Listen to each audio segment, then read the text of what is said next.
Hello guys! Hello! This is for Capricorn. Capricorn, welcome dito sa aking channel. Kapalaran 888 Capricorn. Alamin natin kung anong messages, vibration, gabay, energy para sa lahat ng Capricorn. Tanungin natin ang barahan mo kung ano bang possible na expect mo ngayong buwan ng September.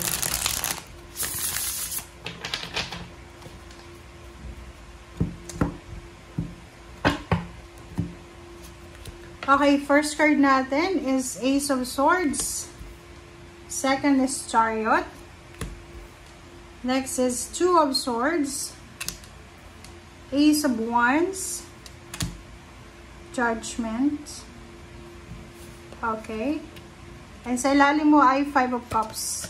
Five of Cups and Ace of Cups. Okay. Yung pinaka-subject ng message mo, Capricorn, this month of September, ay sinasabi ng barahan na para maiwasan yung regrets, para maiwasan yung panghihinayang, parang ganon. Okay? Lalo na sa emotion, or trabaho, or negosyo, or any parang status or stages sa buhay mo, gawin mo kung ano yung gusto mong gawin. Kumbaga, lakasan mo yung loob mo, okay? You need to be courageous, you need to be strong sa kung ano man na kailangan mong gawin, okay? So, Ace of Swords, the Chariot, and Two of Swords, sinasabi ng baraha sa'yo, plus Ace of Wands na isang exciting na balita ang posibleng gagawin mo. Isang exciting na balita ang posibleng maririnig mo or darating sa'yo na posibleng kailangan mong magdesisyon. Okay? So, maybe this is good news, or maybe this is parang ano siya. Kailangan natin dito ng ng pasensya. Okay? So, kung ano man ang balita na to, na darating sa'yo, huwag ka nang magdalawang isip pa.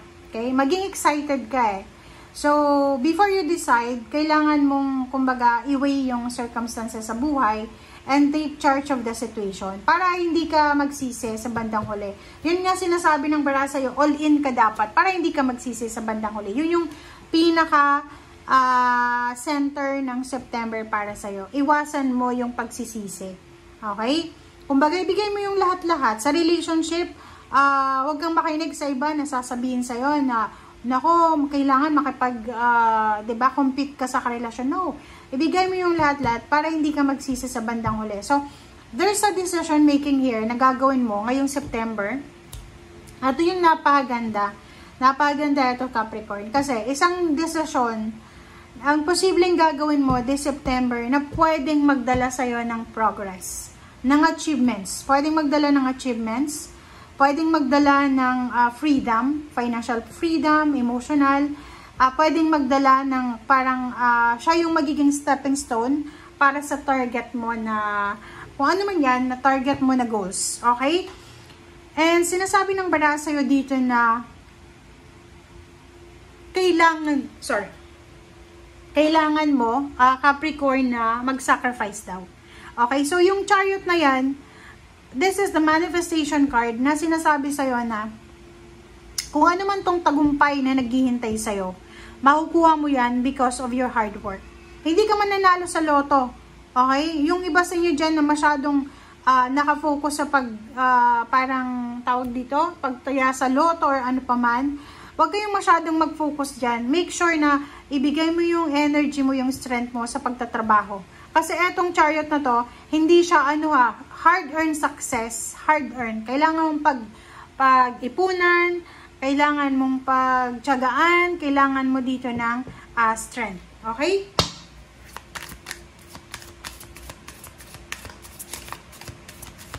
Tingnan natin kung ano ang message ng barahang to. So, para to sa lahat ng Capricorn.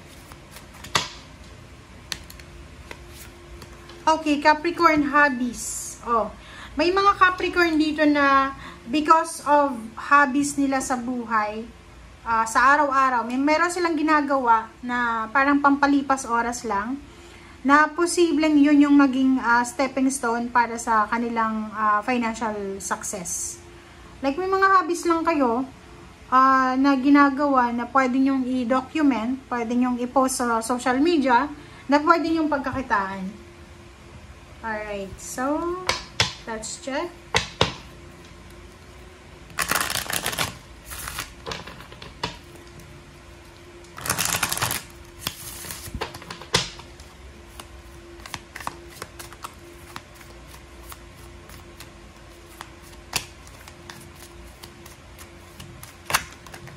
Okay.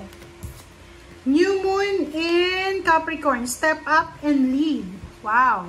So, eto sa barahan to, sinasabi ng bara sa'yo, Capricorn, na oras na para, kumbaga, tanggapin natin. Halimbawa, yung mga leadership na offer sa inyo, and oras na para tanggapin mo. Okay? And yung iba sa inyo dyan, oras na para maging matatag ka. Oras na para ikaw ay mamuno. Kumbaga, oras na para gawin mo kung ano yung mga bagay-bagay na pwede mong magawa sa buhay mo, sa pamilya, sa trabaho.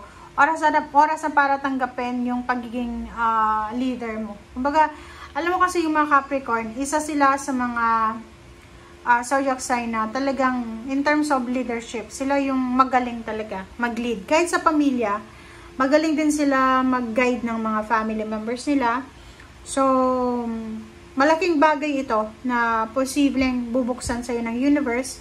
Kasi new moon yan eh. New moon in Capricorn. So, it's your energy. Sinasabi na there's an opportunity na posibleng papasukin ka or papasok sa buhay mo. So, yun.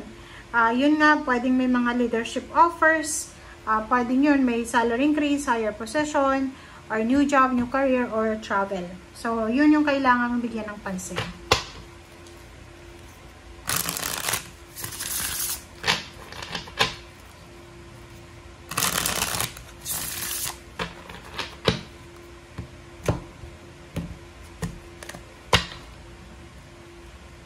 Okay. Reverse. Reverse na 8 of Wands. And the Lovers.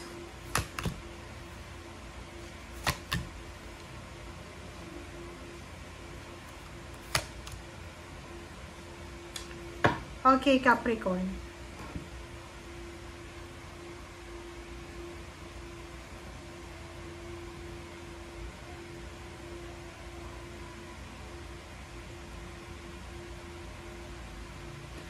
Okay, so dito sa baraha mo, sinasabi ng baraha sa'yo, Capricorn, na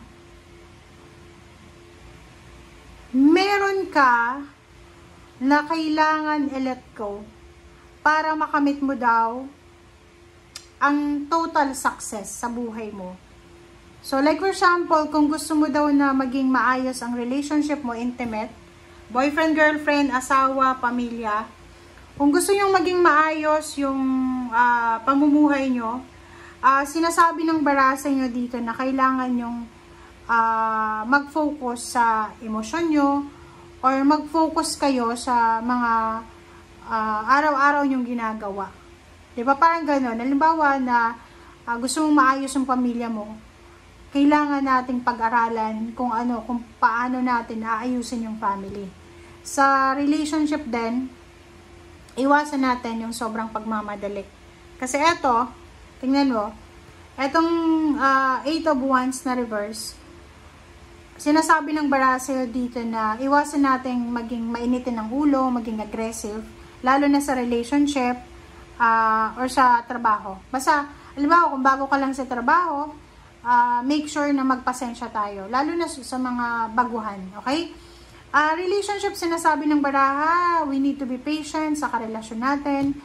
There's a wish fulfillment dito eh. So, kung ikaw ay naghihintay ng kasal or wedding proposal, sinasabi ng baraha sa'yo dito na be patient guys, okay? Kasi may tamang panahon, may tamang pagkakataon dyan. So, sa ngayon, sinasabi ng baraha na kailangan natin na maging mapasensya.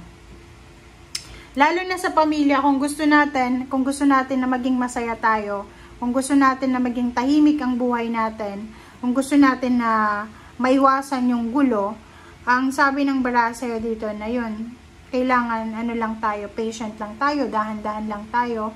And yun, magpasensya. Yun yung pinaka-importanteng gagawin natin. Okay, there's a 7 of Wands, sinasabi ng barahan na kailangan mong proteksyonan ang pangarap mo sa buhay, kailangan proteksyonan ang iyong trabaho, ang iyong relationship, ang iyong family. And of course, yung sarili mo. Okay, thank you guys for watching. Bye!